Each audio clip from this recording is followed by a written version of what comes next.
दोस्तों कैसे आप सभी, उम्मीद करते हैं आप लोग बढ़िया होंगे, अच्छे होंगे। तो दोस्तों आप लोगों को पता होगा ऑनलाइन गेमिंग बिल 2025 दोस्तों हाईकोर्ट में सुनवाई कितना तारीख को 4 नवंबर को हाईकोर्ट में सुनवाई है दोस्तों।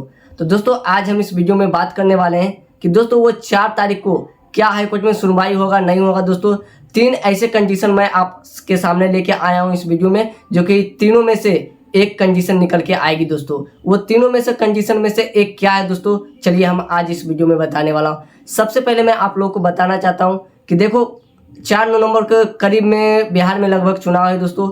चुनाव के कंडीशन में हो सकता है कि डेट को आगे बढ़ाया जा सकता है, पहला कंडीशन। दूसरा कंडीशन ये हो सकता है कि हमेशा के लिए ये बैन हो जाएगी दोस्तों। 4 तारीख को अगर सुनवाई होगा तो हमेशा के लिए बैन हो जाएगा या फिर वो अनबैन हो जाएगा, ठीक है दोस्तों।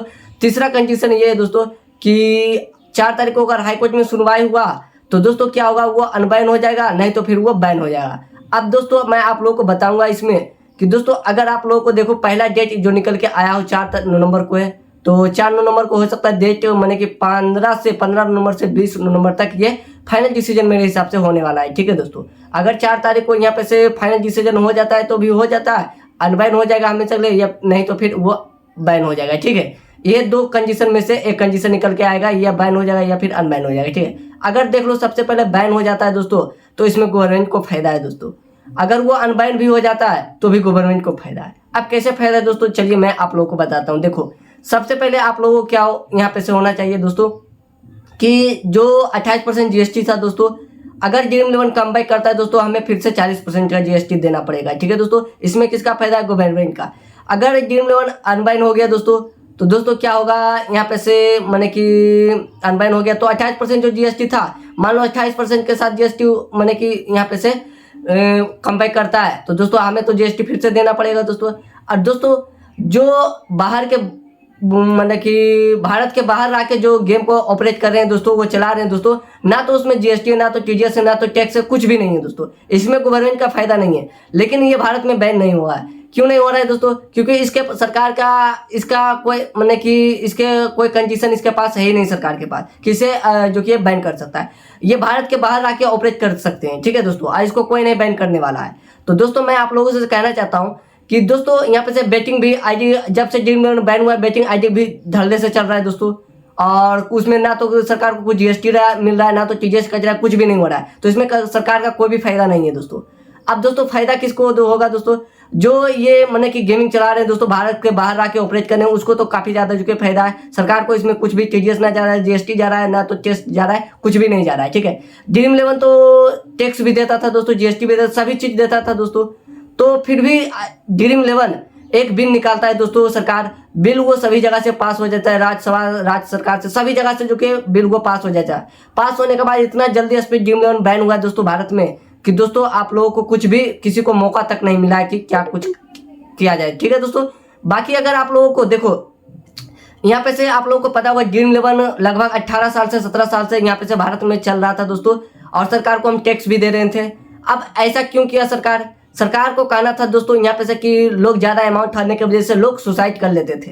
तो दोस्तों सरकार से मैं कहना चाहता हूँ कि दोस्तों 49 रुपये ड्रीम इलेवन पर लगाकर ऐसा कौन बंदा है जो सुसाइड करने के लिए सोचेगा, ठीक है दोस्तों। सबसे पहले बात ये है।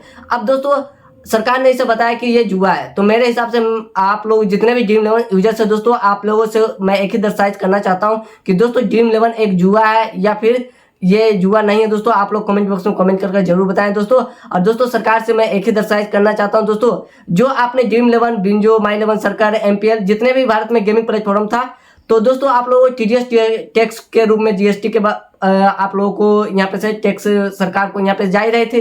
तो दोस्तों ऐसे जो टैक्स सरकार के पास जा रही थी, जितने भी भारत में गेमिंग चल रहा था दोस्तों, और टैक्स भी कुछ जा रही थी, तो दोस्तों सरकार ने वो सब चाहते हुए सभी को भारत में जितने भी गेमिंग प्लेटफॉर्म सारा को बैन कर दिया दोस्तों।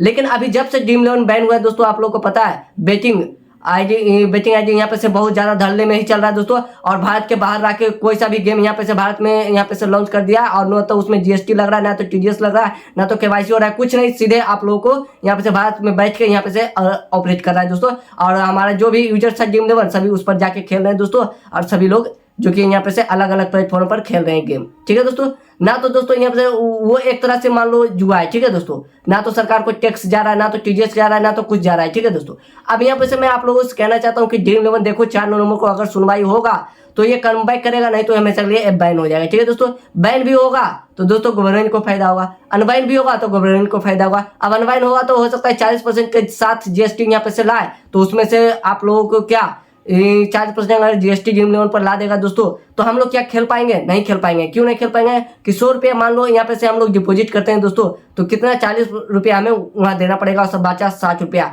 अब 60 रुपया में जो भी हम बिनिंग करेंगे दोस्तों, उसमें से भी 28% जीएसटी फिर से काटा जाएगा दोस्तों। हमें बचेगा क्या? कंपनी वाले को क्या बचेगा? तो दोस्तों इसलिए हर्ष जेंस ने बताया था, ड्रीम11 का जो ओनर था उसने बताया कि दोस्तों अगर 28% 40% जीएसटी करेंगे तो दोस्तों हम ये सब चीज नहीं करने वाले हैं दोस्तों। आप मेरा जो मन होगा हम आगे अपना देखेंगे। तो दोस्तों उसने साफ साफ बता दिया, इसलिए जो कि हाईकोर्ट, देखो हाईकोर्ट का मामला बहुत लंबे दिनों तक जाता है दोस्तों, ये आप लोगों को बात पता होगा दोस्तों। नहीं पता है तो मैं आप लोगों को बता देता हूँ कि बिहार में भी चुनाव है, उसी नजदीक में हाईकोर्ट में सुनवाई भी होने वाला है दोस्तों। और इतना जो कि सभी लोग बिजी रहेंगे तो हाईकोर्ट में मेरे हिसाब से सुनवाई होना इम्पॉसिबल है दोस्तों। आगे डेट रखा जा सकता है, नहीं तो अगर सुनवाई हो गया तो हो गया दोस्तों। सुनवाई होगा तो दो ही चीज में निकल के आएगा, या बैन होगा या फिर अनबैन होगा। ठीक है दोस्तों, बाकी इसके अलावा कुछ नहीं होगा। अगर बैन भी अनबैन भी हो जाता है दोस्तों तो 40% जीएसटी के साथ अनबैन होगा, 28% जीएसटी के साथ नहीं होने वाला है दोस्तों।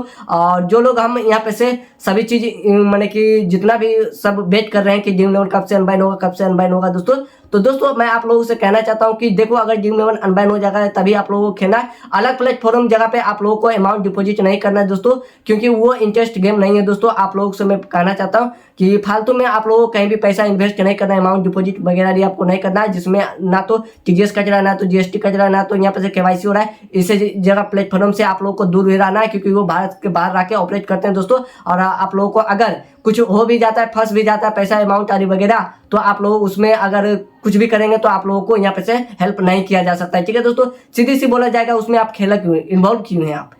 ठीक है दोस्तों, पहला सबसे पहले बात आप ये रहा। इसलिए मैं कहना चाहता हूं दोस्तों, सरकार ने एक बिल निकाला था दोस्तों, बिल निकालने के बाद वो बिल सभी जगह से पास हो गया था दोस्तों। पास होने के बाद जो कि ड्रीम11, माई11 सर्कल, बिंजो, एमपीएल जितने भी भारत में गेमिंग प्लेटफॉर्म था सभी को बैन कर दिया था दोस्तों। जो यहाँ पे से केवाईसी के थ्रू था, जीएसटी सरकार को दे रहा था, टीडीएस दे रहा था, सभी चीज दे रहा था दोस्तों, फिर भी सरकार ने बैन कर दिया दोस्तों। और जो लोग यहाँ पे से भारत के बाहर आके ऑपरेट कर रहे हैं दोस्तों, उनका तो कुछ नहीं हो सकता है दोस्तों, वो तो धरने से ही चलेगा दोस्तों। और वो चल भी रहे हैं दोस्तों, आप लोगों को पता होगा दोस्तों। जो भी ड्रीम11 पर खेलते थे वो अलग जगह पर अब खेलेंगे दोस्तों, इधर उधर खेलेंगे भाई।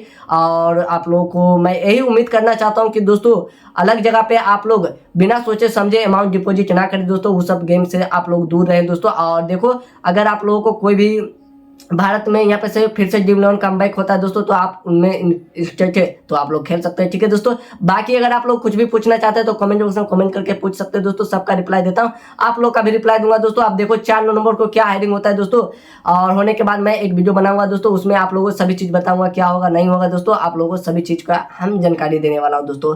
ड्रीम11 आप लोगों को पता होगा कि दोस्तों यहाँ पे से जुआ के एक तरह से नहीं इसे आप बोल सकते दोस्तों। आप लोगों को पता होगा दोस्तों, बहुत सारे एनालिसिस करने के बाद हमारा जो कि एक टीम तैयार करते थे, तब अब जाके पेट कॉन्टेस्ट यहाँ पे से जाके ज्वाइन करते थे। 49 वाला 3 मेंबर 4 मेंबर्स 39 वाला जो भी कॉन्टेस्ट आते थे हम ज्वाइन करते हैं दोस्तों, तब हमारा रैंक 1 आने का चांसेस बना रहता है दोस्तों। ऐसे में सरकार ने हमारा सपना भी तोड़ दिया 1 करोड़ बिनिंग करने का दोस्तों। तो चलिए दोस्तों, आप लोगों को अगर ये वीडियो से कुछ भी सीख मिला हो तो प्लीज वीडियो को लाइक कीजिए, चैनल पर तो चैनल को सब्सक्राइब कीजिए दोस्तों। और आप लोगों को अगर कुछ भी पूछना है तो कमेंट कीजिए, मैं आपका रिप्लाई देने के लिए तैयार हूँ, सबका रिप्लाई देता हूँ, आप लोग का भी रिप्लाई दूंगा। Thank you.